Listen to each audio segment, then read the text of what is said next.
Amigos, buenos días.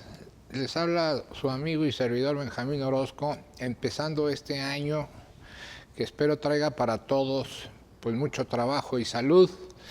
Sé que algunos todavía no han terminado las fiestas, pero agradezco mucho los que están hoy conectados y dispuestos a escuchar un tema muy interesante que tenemos el día de hoy. Así es que pues vamos a arrancar el año con frío, con gusto y con ganas de aprender todos. Ustedes saben que la intención que nosotros siempre tenemos es poder aportar algún conocimiento que les sea a ustedes de utilidad, evidentemente para que todos en nuestro ejercicio profesional pues lo hagamos mejor y podamos ofrecer mejor servicio a nuestros clientes. Es la intención que tenemos en CADEFI y por supuesto este año lo vamos a hacer especialmente pues porque cada día que pasa las exigencias son mayores y por lo mismo nosotros estamos obligados a ofrecerles a ustedes pues mejores herramientas, mejores materiales para poder trabajar. Así es que qué mejor que empezar el año, y lo digo por mí, estando con ustedes y poder compartir una materia que nos apasiona a todos, que es la fiscal y concretamente, en mi caso, la penal fiscal. Entonces, con ese gusto, con esa intención y con la idea de que ustedes también nos ayuden con sus preguntas, pues podemos de esa manera serles todavía de mayor utilidad. Así es que pues arrancamos. El tema de hoy es muy interesante por una simple y sencilla razón. Las autoridades fiscales, la dogmática, la doctrina, todo el mundo afirma, piensa y no pone en tela de juicio que los delitos fiscales son delitos dolosos necesariamente. Nunca se habla de un delito fiscal que no sea doloso. El SAT, la política penal fiscal de nuestro país, y en realidad es una política penal fiscal en la mayoría de los países, no toman en cuenta otro tipo de consideraciones. Por ejemplo, la tentativa de un delito fiscal no les gusta. En el caso de la tentativa, por ejemplo, hay países que castigan la tentativa de la misma forma que castigan el delito consumado. Y eso es porque no quieren, por supuesto, que haya penas que puedan ser más bajas en virtud de una tentativa. Es el mismo caso que sucede con el error. El error en los delitos fiscales, pues es nuestro tema el día de hoy. Y bueno, me consta que nunca en el tiempo que yo trabajé en el SAT se hablaba de la posibilidad de errores que se pudieran haber cometido por contribuyentes o sus asesores. Sin embargo, el error existe, el error es parte de la condición humana y existe en todas partes. En nuestra vida cotidiana cometemos errores, somos humanos. En nuestra vida profesional no somos perfectos y también podemos cometer errores. Sin embargo, es curioso que cuando entramos a los terrenos fiscales, parecería que los contribuyentes, los contadores y los abogados están obligados a ser perfectos, o sea, a no cometer ningún error. Y eso siempre a mí me ha parecido pues una mentira, es una falacia porque no es así. El error, por supuesto, existe cuando el contribuyente actúa y realiza su actividad ante la autoridad, y es posible que a pesar de una buena intención pudiera cometer algún error, y esto es debido a que cada día los requisitos, las condiciones, y hablando de los tipos penales, pues son más complejos.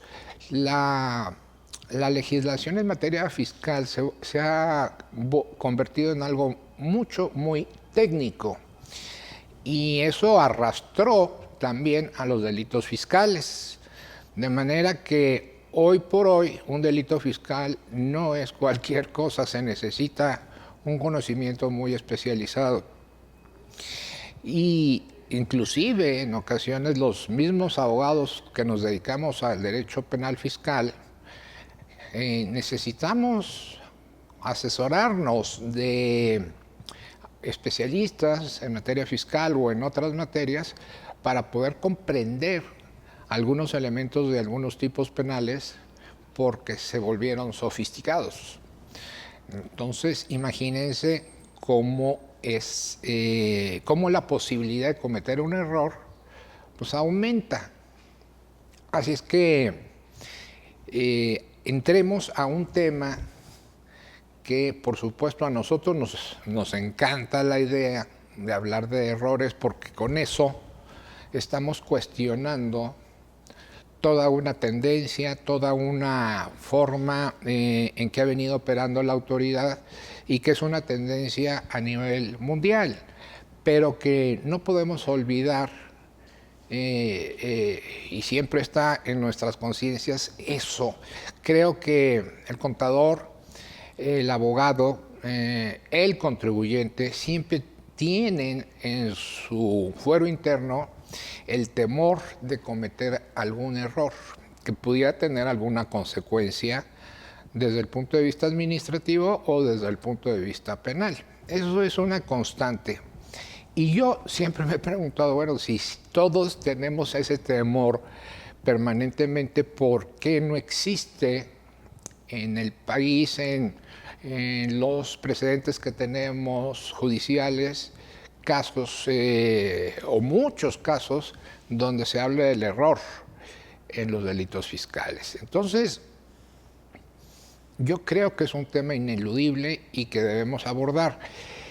Por supuesto que, como siempre ha sido mi intención, a mí me gusta plantear los problemas, pero yo no los sé todos. Sin embargo, sé que podemos generar la inquietud en muchos profesionistas para que entre todos podamos incursionar aún más en estos temas. Yo tengo mis opiniones, pero desde luego esas se nutren con la opinión de todos. De esa suerte podemos sin duda ser mejores profesionistas, dar mejor servicio y ubicar a la autoridad, que es lo que nos interesa, para que no haya excesos y no se cometan injusticias. Así que, como decía, el tema ha sido inexplorado por nuestros tribunales y las razones son evidentes. A las autoridades administrativas les aterra pensar que los delitos fiscales pudieran ser cometidos por error, pues el grado de culpabilidad se reduciría o de plano en ocasiones se podría excluir la responsabilidad penal, dependiendo si es vencible o invencible el error. Esa es una primera distinción, errores vencibles o invencibles. En la vida cotidiana, nosotros a veces cometemos un error y decimos, bueno, es que cometí el error porque yo no sabía, yo no tenía la posibilidad de saber que X cosa era de esta forma, y eso evidentemente me llevó a cometer un error. Pero hay ocasiones en que yo pude haber previsto la posibilidad de que algo fuera en determinado sentido y no tomé las precauciones debidas y cometo el error. Entonces, a eso se refieren los conceptos de vencible o invencible. Cuando yo pude haber previsto una situación, no lo hice y cometo el error. Eso es un error que pudo haber sido vencido. El error invencible es un error en el que definitivamente yo nunca me hubiera podido enterar o darme cuenta y por eso caigo en el error. ¿Qué es un error? Un error es una falsa apreciación de la realidad. Es decir, lo que mi mente percibe no coincide con lo que es la realidad. Hay una falsa apreciación de la realidad. Eso es un error. Sin duda, cuando somos niños, pues cometemos muchos errores porque no tenemos un conocimiento de la realidad muy exacto.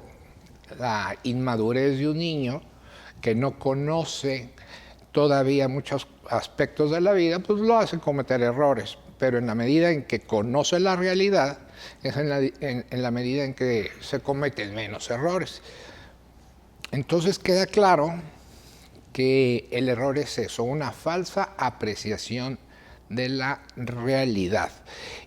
Hablando en el terreno fiscal, por supuesto que el error pues es una falsa apreciación de conceptos o escenarios en materia fiscal. Y sin duda, aunque se adquiera mucha experiencia, pues siempre estaremos conociendo más y más la realidad fiscal y cometiendo menos errores. Pero bueno, cada vez que sale una nueva reforma con nuevos requisitos, condiciones, figuras jurídicas, pues nos obliga a aprender nuevas realidades. Y esas nuevas realidades, evidentemente, por ser nuevas, pues nos ponen en un escenario de la posibilidad de cometer un error porque esa realidad es nueva para nosotros. Entonces, ese es el punto. La legislación penal, por supuesto, que toma en cuenta lo que estoy diciendo, la posibilidad de que todos podamos cometer un error. Y el Código Penal Federal habla sobre las causas que excluyen el delito y entre ellas, por supuesto, se menciona el error. El Código Penal Federal establece en su artículo 15, fracción octava, distintas formas en que el delito se excluye. Una de ellas es cuando se realiza la acción o la omisión de un delito fiscal, por ejemplo, bajo un error invencible. Eso es lo que dice el Código Penal Federal en esa fracción. El delito se excluye cuando se realiza la acción o la omisión bajo un error invencible y establece dos supuestos, en un inciso A y luego ahorita vemos un inciso B. El primero que menciona se refiere a sobre alguno de los elementos esenciales que integran el tipo penal. Es lo que se llama generalmente error de tipo. Sobre alguno de los elementos esenciales que integran el tipo penal.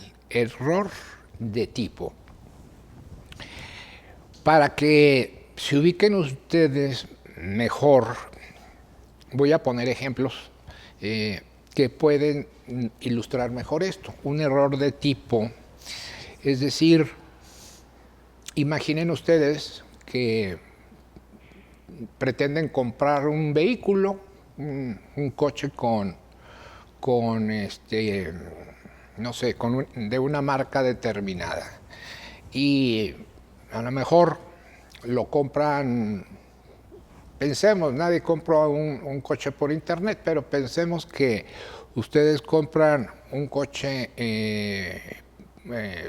utilizando medios electrónicos o a través de un tercero que le dice, oye, tú eres vendedor de coches, quiero este coche, ¿no? Y se ponen de acuerdo. Pudiera ser que el que le interesa comprar el coche quería un carro deportivo de color, no sé, rojo, y resulta que el coche que le surten es un coche muy tradicional, familiar y de color negro. Bueno, evidentemente, cuando paga por un coche que aún no ha visto y que considera que es un deportivo rojo y resulta que es un coche que ni es deportivo ni es rojo, pues evidentemente él dice, momento, yo pagué por ese coche, pero en realidad yo no conocía, yo no sabía y cometí el error de pagarte por un carro que yo no quería. Bueno, a lo mejor el ejemplo no es el mejor, pero ilustra y nos hace entender que el error de tipo es de plano cuando uno no tiene ni el conocimiento exacto de lo que es esa situación. Es equivocarse hablando del tipo penal, completamente del tipo penal. Es decir, el sujeto piensa que no es lo que está realizando un delito así. Simplemente considera que su conducta es perfectamente legal y que no existe un tipo penal para lo que está haciendo. Bueno, el error de tipo afecta completamente el conocimiento y la voluntad del contribuyente para cometer el delito. Hay un caso muy típico, hablando de errores de tipo, cuando me tocó verlo, cuando hablamos, por ejemplo, de depositarías infieles. El depositario, por un bien que fue asegurado por parte del SAT y puesto a disposición o al cuidado de alguna persona, tercero, no necesariamente es el mismo contribuyente, no tiene idea siquiera de que pudiese estar cometiendo un delito. Y les voy a decir algo que fue muy común en un tiempo en el SAT.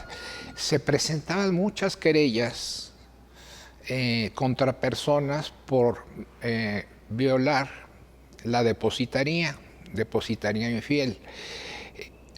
Y esto era debido a que cuando llegaba la autoridad fiscal o cuando llega la autoridad fiscal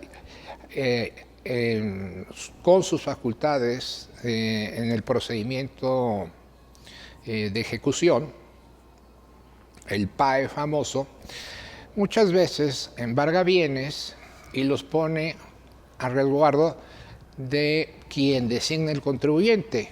Y el contribuyente era muy común, sigue siendo tal vez, que dijera, bueno, a ver, que venga mi secretaria, que venga mi chofer, que venga alguien que trabaja para mí, personal de confianza o hasta el mismo señor que hace la limpieza en el lugar, y ponían el nombre de esa persona como depositario.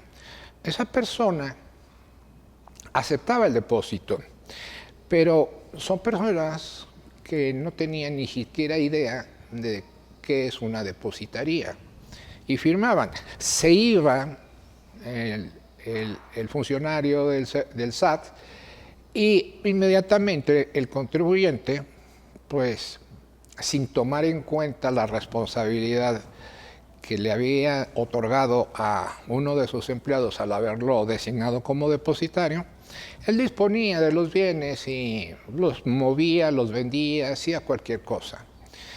Y el SAT, cuando regresaba y pedía que se entregaran los bienes dados en depósito a ese depositario, pues el depositario, en su ignorancia, secretaria o personal de servicio, decía, pues ¿cuáles bienes? Yo no sé no tenían ni siquiera idea de si era o no depositario, ni entendían la figura en absoluto. Y evidentemente el contribuyente, pues siempre abusando de esa circunstancia, pues ni siquiera le pedía permiso a su depositario y disponía de los bienes. El SAT, al llegar y no encontrar los bienes, inmediatamente activaba el mecanismo hacia las áreas penales del SAT para que ellas formularan una querella en contra del depositario por haber incumplido, por haber sido un depositario infiel. Bueno, cantidad de ocasiones vimos cómo muchos inocentes, porque no se le puede decir de otra forma, terminaban inmersos en un procedimiento penal por una depositaria infiel. Fueron tantos los asuntos que generó inclusive una opinión pública. Es más, en el mismo Congreso hubo comentarios donde decían, pues creo que se está abusando de esa facultad que tiene la autoridad fiscal. Y la verdad es que nosotros, cuando yo estuve ahí, por eso digo nosotros, pues sí veíamos la injusticia completamente, porque ahí no había por parte del depositario ni siquiera el más mínimo conocimiento. Y el error era total, absoluto, porque cuando él no custodiaba los bienes, no sabía ni siquiera que era depositario, y mucho menos que el disponer de los bienes significaba un delito. Fueron tantas las querellas que hubo una reacción.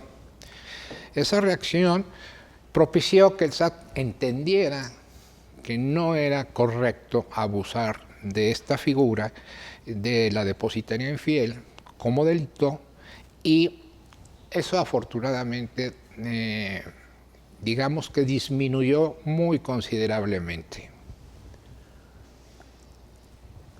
Perdón, pero hace frío y estoy tomando café porque la mañana amaneció muy, muy helada. Bueno, ese es un ejemplo.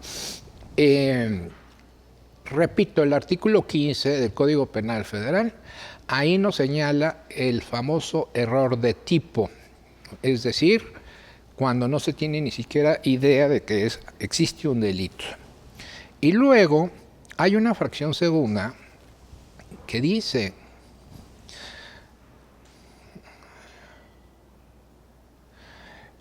un inciso B que dice: respecto de la ilicitud de la conducta, ya sea porque el sujeto desconozca la existencia de la ley o el alcance de la misma, o porque crea que está justificada su conducta. Es lo que le llaman error de prohibición.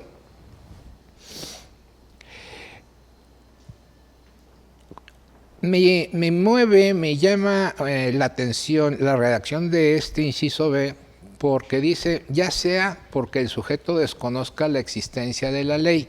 Yo creo que ese texto, dicho así, pues como que confunde, porque en la fracción primera dice sobre alguno de los elementos esenciales. Bueno, si se desconocen los elementos esenciales que integran el tipo penal, de alguna manera pues se está desconociendo la existencia de la ley.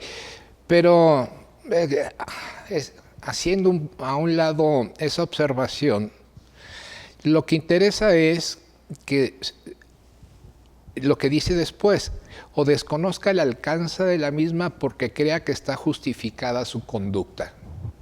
Es decir, tiene idea de que existe un delito, pero no sabe el alcance o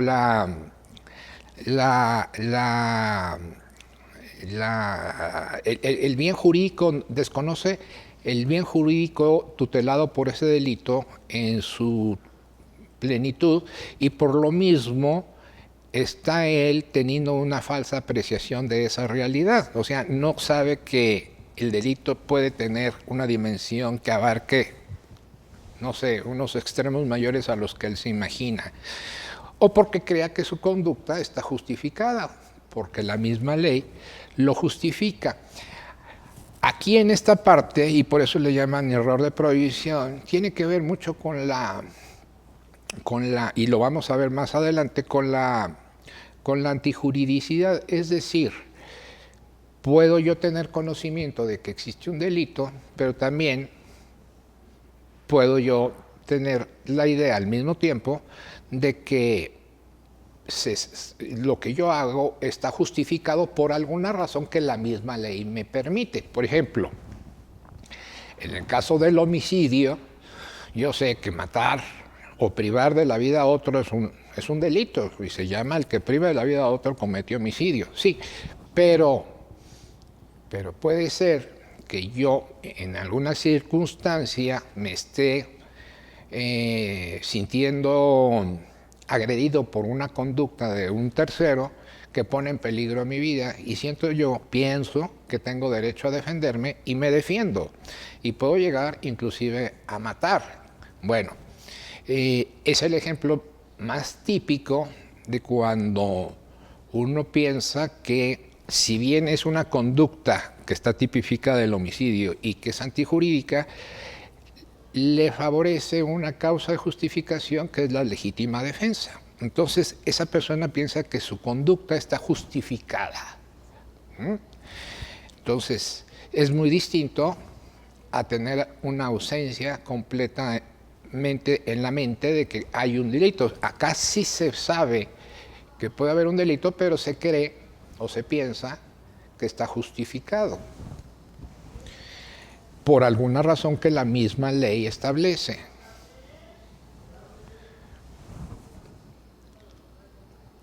Y luego, ahorita voy a dar un ejemplo de algo que me pasó hace muchos años, de cuando una persona piensa que, a pesar de que está cometiendo una conducta, piensa que su conducta, que es delito, él cree que es justificada. Y yo puse de ejemplo la legítima defensa como el mejor ejemplo, y puede ser que alguien a lo mejor piensa que está justificándose en alguna causa de justificación que la ley señala, pero que no exista. Él piensa que está actuando lícitamente. Eso es lo que, hablando en el homicidio, se llama legítima defensa putativa. Es decir, yo creo que tengo derecho a matar en estas circunstancias, pero la verdad es que me equivoqué porque no lo tenía.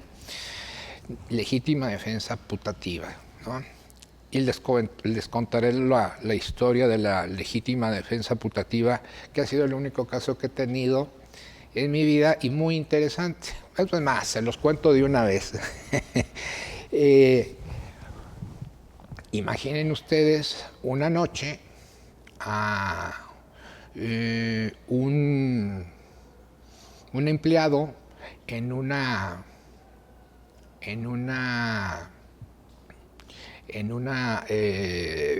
una especie como de un taller mecánico o una cosa así. Y el velador estaba aquella noche dormido, creo que pues tal vez se echó ahí algunos tragos, estaba confundido. Sale en ese momento y regresa al taller, va, se echa sus tragos, regresa y se confunde entre la puerta de la entrada al taller que él cuidaba con la entrada al taller que estaba junto a esa puerta. Entra y ahí encuentra otra persona. Pues esa otra persona pues estaba simplemente ocupando su inmueble. El hecho es que eso generó una confusión y aquel velador pensó que se estaba metiendo a alguien a robar.